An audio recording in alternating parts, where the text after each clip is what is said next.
Evangelii Gaudium is Pope Francis's first Apostolic Exhortation.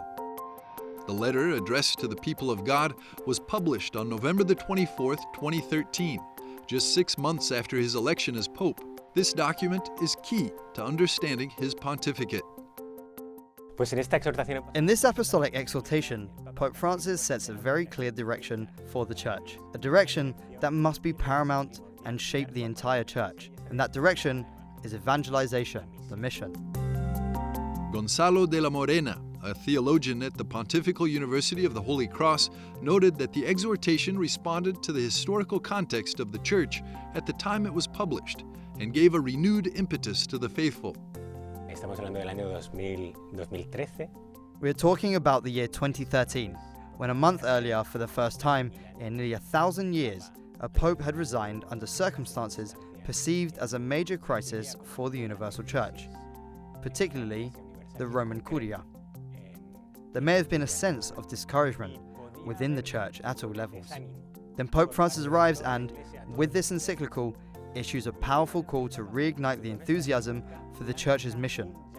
The mission Christ entrusted to it, to evangelize, to proclaim, with all the joy, that Christ has risen and that Christ is the Savior. Que Cristo ha resucitado y que Cristo es el Salvador.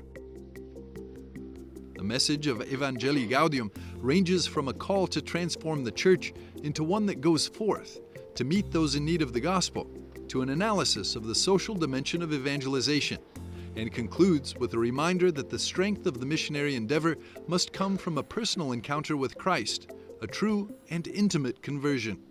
As the Pope states in the first point of the encyclical, "In this exhortation, I wish to address the Christian faithful and invite them to a new evangelizing phase, marked by joy, and to outline paths for the Church's journey in the years to come."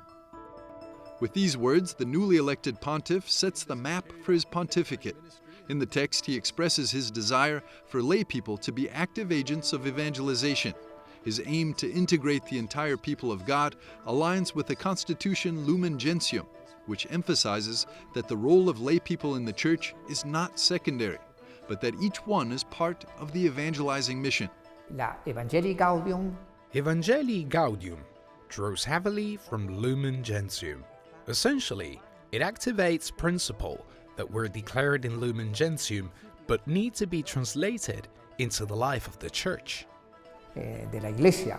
In the Apostolic Exhortation, Pope Francis also lists ecclesial challenges that hinder the Church from carrying out its mission in the world. La passione di evangelizzare. The Pope explains that the Church acknowledges the indispensable contribution of women in society, but that there is still a need to broaden the space for a more incisive female presence in the Church.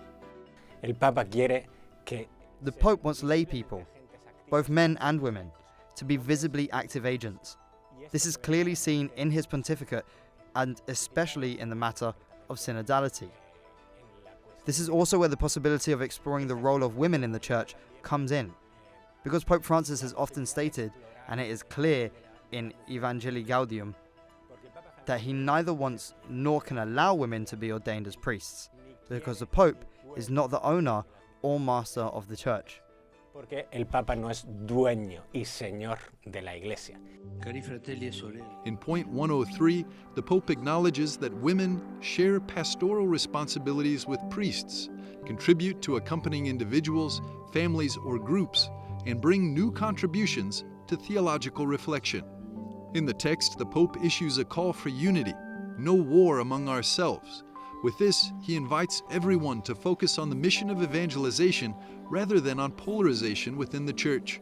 The Holy Father emphasizes that the renewed missionary drive comes from evangelizers who pray and work. Point 262. Neither mystical proposals without strong social and missionary commitment, nor social or pastoral discourses and practices without a spirituality that transforms the heart are useful. Y la espiritualidad misionera habla de que tiene que haber In missionary spirituality, there must be a personal encounter with Jesus Christ, and this translates into a life of prayer and a life centered on the Eucharist. It cannot remain merely an intimate matter. That encounter must also have a communal dimension. también su dimensión comunitaria. Pope Francis concludes the Apostolic Exhortation by reminding us that the Church urgently needs the breath of prayer and invites the faithful to avoid a false spirituality.